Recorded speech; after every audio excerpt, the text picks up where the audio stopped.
and welcome back to another episode of Run with Sam, where we interview some of the most successful New Yorkers while we run.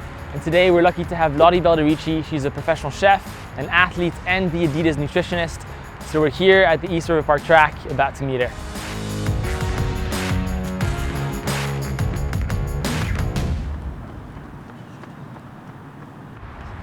Lottie, hey. Hey, good to see you. Good to see you. How are you? Good.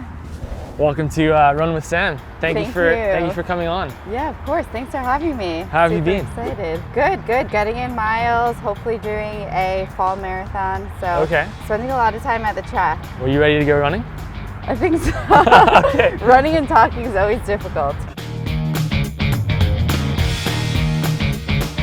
So Lottie, you're a professional chef. Professional. I wouldn't call it. I'm a chef. I cook for a living, I guess. Cook for a living. Yeah. You're an athlete. Yes. And you're a nutritionist for Adidas. Yes. And you're writing a cookbook at the moment. Doing so many things. That's a classic New Yorker. I'm born and raised in New York, so that's very much true to my roots. Given that you're doing all these things, what does your average day look like? Every day is different, and that's kind of what I love about it. I could kind of schedule my day how I want to. Right. A lot of the times now it's Zoom meetings.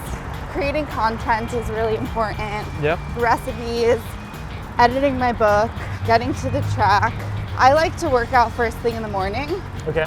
So I always try to make that a priority. Obviously, nutrition is so key to a healthy diet. And I often hear you say, food is the medicine. It is. Why is nutrition so important? I think a lot of the times we turn to traditional medicine to make a quick fix, but something that we eat every day could hurt or heal us. And I always like to look at it in a way like, what is this food doing for me? How is it benefiting my everyday life, whether it's reducing inflammation or giving me the nutrients that I need to have energy. So I really like to look at it from that angle. Okay, that's interesting. It's hard to read. Have you seen one specific diet benefit athletes more? I think a lot of people try to look and say like, okay, I need to be doing this. This is what works for everyone.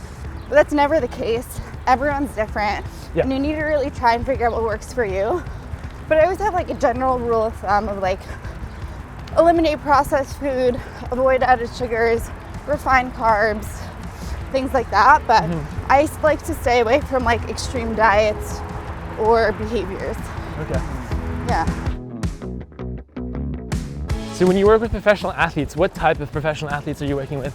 Mostly endurance athletes, so everyone from cyclists to triathletes to marathon runners. I'm actually training for my first triathlon right now. Nice. And so what type of food would you recommend I eat? And whether it's for me training for a triathlon or really for anyone training for a long endurance. You need to eat a lot of food. A lot of food? I'm sure you did that when you were running across America. Yes. You need to prioritize recovery and trying to recover for the next day. So I like to think about that. How much should you eat before you go on a run? I think it's more about timing. Okay. So give yourself like an hour to 90 minutes to digest. What about during the run? Do you ever eat anything? Yeah, that's a good question. I'm not waiting until I'm thirsty or hungry to eat. Okay. So I have gels, usually every 45 minutes. And then like to have a handheld water bottle that I could sip on. What's your stance on organic? Because you go to a supermarket and it says organic. Organic cookies, and then it's like first ingredient is sugar. Yeah. So I think you just need to, I always say look at the ingredients. Okay. Not everything needs to be organic. The dirty dozen is usually anything that has a skin. Okay. Celery, strawberries should be organic. Like onions don't need to be organic. Right. So just learning about that. So Lottie, we're close to 2 miles in. How do you feel? This is a piece of cake for you. Okay, running is always difficult. I like to tell people that no matter how much you're running, it's always going to be tough. And then speaking while running adds an element of I think it makes it go by quickly, but now that I know I'm on camera, it's like...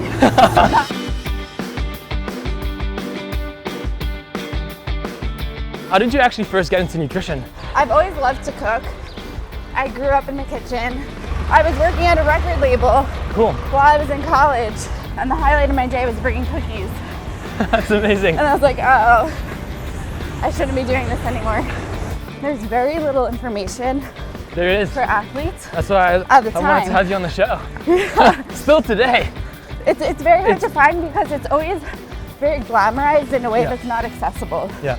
Started my Instagram account, Running on veggies. running on veggies in 2012, and because it was so not accessible and available, this information, Yeah. my Instagram really took off to this niche market. But what was really cool to see is so many professional athletes interested, because I'm like, why would they be interested in what I have to say? They have all the resources, all the tools.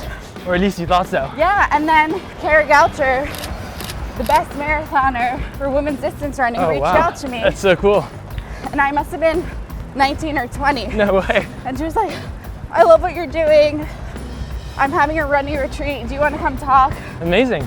And I went there and I continued to see a need for this conversation, especially for female athletes. They're running to my local farmers market. Yeah, we're about to creep up on Union Square. Yeah, I love it here because you could compost, you could get flowers. It's available so many days a week. That was a nice little 3-mile run. Was it 3 miles? That was, yeah. How do you feel? I always feel better when I'm done. This is where you do a lot of your shopping? Yeah, I try to come here as often as I could, usually once a week, and I'm always dropping off my compost here.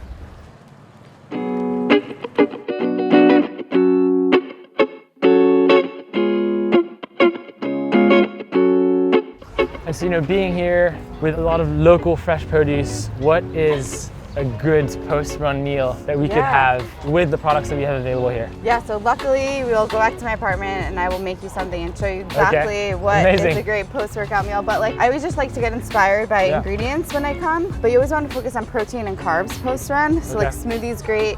We'll do something with eggs today, eggs, toast, vegetables. Okay.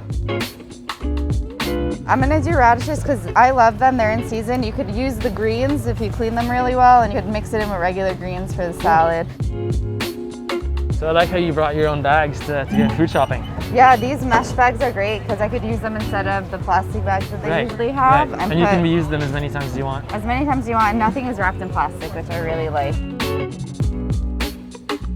It's fun shopping with a professional chef. That's the best part about a farmer's market. There's always something new and different to try.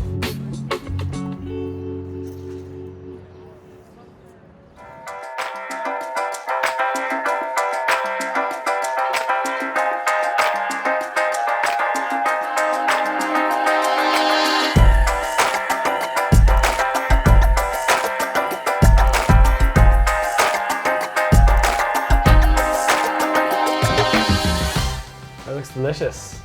Thank you. It was fun to cook. What did you cook for us today? So, soft-boiled eggs, avocado toast on the Ezekiel bread that I can't live without, and then the potatoes looked really great, so I just roasted some potatoes. This is a bit more elevated post-workout meal. I normally wouldn't make this on a daily basis. This alone is just great to have. You have fat, carbs, protein, and it's really simple and easy. Amazing. Should we dig in? Yeah, you go first. Okay. This is so nerve-wracking. I hate watching people eat my food. I'm just and then I'm just gonna watch you eat it the whole time and be like, how do you like it? Did you like it? Is it too salty? So you're obviously an amazing chef, but you also really care about the environment. And you're showing me earlier in the kitchen that you compost all of your food scraps. I think once you start composting, you start to realize how much food waste is actually happening while you're cooking, and if you could actually do something with that food waste, makes it more purposeful in so many ways. So Laurie, we're coming up on the end of the show, and if you could give one piece of advice how they could live a more sustainable life, what would that piece of advice be? Whether it's in the kitchen or out on the streets running. I think the first thing that comes to mind, and it's kind of my philosophy with a lot of things, is don't make it complicated. So find something that works for you, that's easy, that you could do. And same thing with food and nutrition. Don't make it complicated.